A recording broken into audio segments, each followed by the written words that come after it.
Border താണ്ടി കന്യാകുമാരിയോട് കയറിയപ്പോൾ തന്നെ റോഡ് അവസ്ഥ വളരെ ശോചനീയമാണ്. തമിഴ്നാട് ബസ്സും കേരള ബസ്സും ഒരുമിച്ച് പോകുന്നുണ്ടോ? അത് തമിഴ്നാട്, ഇത് കേരള. ഇത് തിരുവനന്തപുരം. ജസ്റ്റ് അത് മാത്രം നോക്കുക. ട്രാഫിക്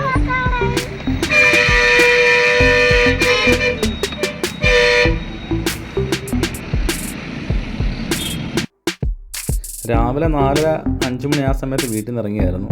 നല്ല വിശപ്പായി. എന്നാൽ ബ്രേക്ക്ഫാസ്റ്റ് കഴിക്കാൻ വേണ്ടി നാർഗോലിന് മുമ്പുള്ളൊരു സ്ഥലമാണ്, തുക്കലെ അങ്ങനെ എന്തോ ആണ് പേര്, കറക്റ്റ് ഓർക്കണില്ല. നമ്മുടെ ഇവിടുത്തെ ഈ വീട്ടിലൂടെ പോലൊരു സംഭവം, ഒരു വീട് അതിൻ്റെ മുമ്പിൽ അവർ ജസ്റ്റ് ഒരു സംഭവം സെറ്റാക്കിയിട്ട് അത്യാവശ്യം കുഴപ്പമില്ലായിരുന്നു കേട്ടോ. ദോശയും ചമ്മന്തിക്കറിയും ഉള്ളായിരുന്നു. പക്ഷേ ഞങ്ങൾക്ക് വീട്ടിൽ കഴിക്കുന്നത് തന്നെ ഫീൽ ചെയ്തു. അധികം പൈസ ആയില്ല. ഞങ്ങൾ 4 പേരും കഴിച്ചു, ഓംലെറ്റും കഴിച്ചു, സിംഗിൾ ഓംലെറ്റ് വെച്ച് എല്ലാവരും കഴിച്ചിട്ട് എല്ലാം കൂടി 230 രൂപ അത്രയായിട്ടുണ്ടായിരുന്നുള്ളൂ. നല്ല ദോശയും നല്ല ഭക്ഷണമായിരുന്നു.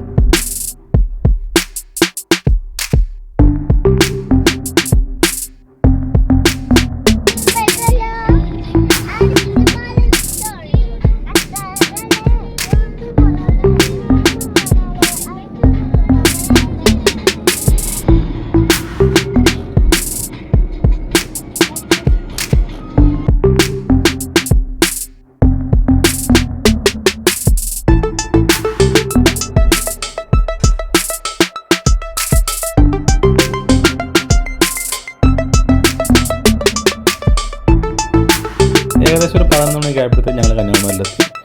ഇവിടെ ഇവരുടെ ഈ കവാടത്തിൽ ഈ ഗേറ്റിൽ നമ്മളൊരു 30 രൂപ ഫീസ് അടച്ചിട്ട് അകത്തോട്ട് അവർ കടത്തി വിടുന്നുള്ളൂ. പിന്നെ ഞങ്ങൾ അന്വേഷിച്ചു ഹോട്ടൽ, നമുക്ക് റീസണബിളായിട്ടുള്ളൊരു ഹോട്ടൽ കിട്ടണമല്ലോ. അവസാനം ഞങ്ങളൊരു ഇടത്തിൽ കണ്ടെത്തി. കുഴപ്പമില്ലാന്നുണ്ട്, നല്ല നീറ്റ് ആൻഡ് ക്ലീൻ, അവർ റിനോവേഷൻ കഴിഞ്ഞ ഒരു ഹോട്ടലാണ്. അവിടെ ഞങ്ങൾ എത്തപ്പെട്ടു.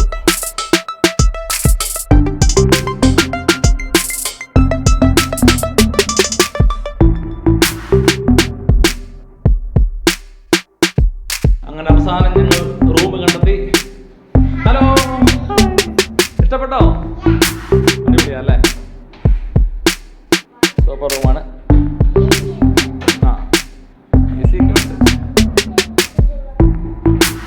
നല്ല സൗകര്യമുള്ള റൂം തന്നെയാണ്. CC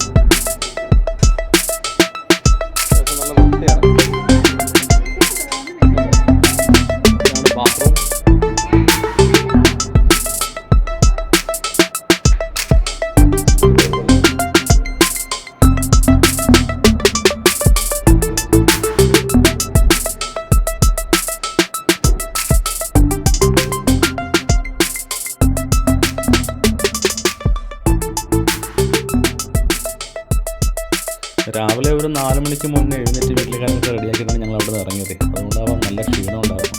കുഞ്ഞുങ്ങളും ഞങ്ങൾ നന്നായി കിടന്ന് ഉറങ്ങി. ഒരു 5:30-5:45 ആയപ്പോഴത്തേക്കും ഞങ്ങൾ സൺസെറ്റ് കാണാൻ വേണ്ടി അവിടുന്ന് റൂമിൽ നിന്ന് ഞങ്ങൾ ഇറങ്ങി. അവിടെ ഹോട്ടലിൽ നിന്ന് അടുത്ത് തന്നെയാണ്, ഒരു 4 കിലോമീറ്ററിനുള്ളിൽ തന്നെയാണ് ഈ പ്രദേശം. ശരിക്കും പറഞ്ഞാൽ ആ ഒരു ഏരിയയിലോട്ട് ചെന്നപ്പോൾ തന്നെ വല്ലാത്തൊരു അനുഭൂതിയായിരുന്നു. ആ ഒരു സൺലൈറ്റ് ആ സൂര്യൻ്റെ ആ ഒരു നിൽപ്പ്, നമ്മൾ ആകാശത്തിൻ്റെ തൊട്ട് താഴെ നിൽക്കുന്ന ഒരു ഫീല്, അതേപോലെ തന്നെ കടലിൽ നിന്ന് വരുന്ന മനോഹരമായ കാറ്റ്, ഒട്ടും ചൂടില്ല കേട്ടോ, നല്ല കാലാവസ്ഥയായിരുന്നു. ആ ഒരു അറ്റ്മോസ്ഫിയർ അനുഭവിച്ചാൽ അറിയണം. ഞങ്ങൾ ആദ്യമായി വന്നതുകൊണ്ടാവാം പൂർണ്ണമായും ഞങ്ങളെല്ലാവരും ഭയങ്കരമായിട്ട് എക്സൈറ്റഡ് ആയിരുന്നു, ഭയങ്കര സന്തോഷമായിരുന്നു.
അസ്തമയം നന്നായി ആസ്വദിച്ചു കേട്ടോ. അതിനുശേഷം ഞങ്ങളെല്ലാവരും കൂടി അടുത്തുള്ള ഒരു ചർച്ചിലോട്ട് പോയി.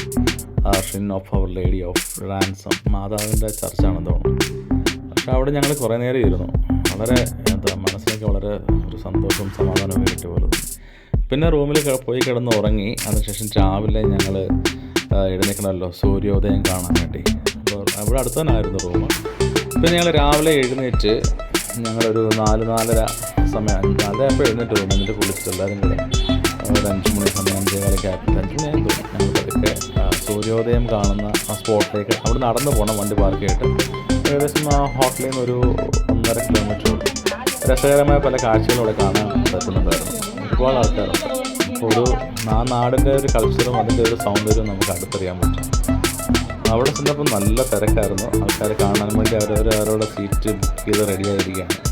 പക്ഷെ ഞങ്ങൾക്കൊരു പുതിയ അനുഭവമാണ് ടോട്ടലി.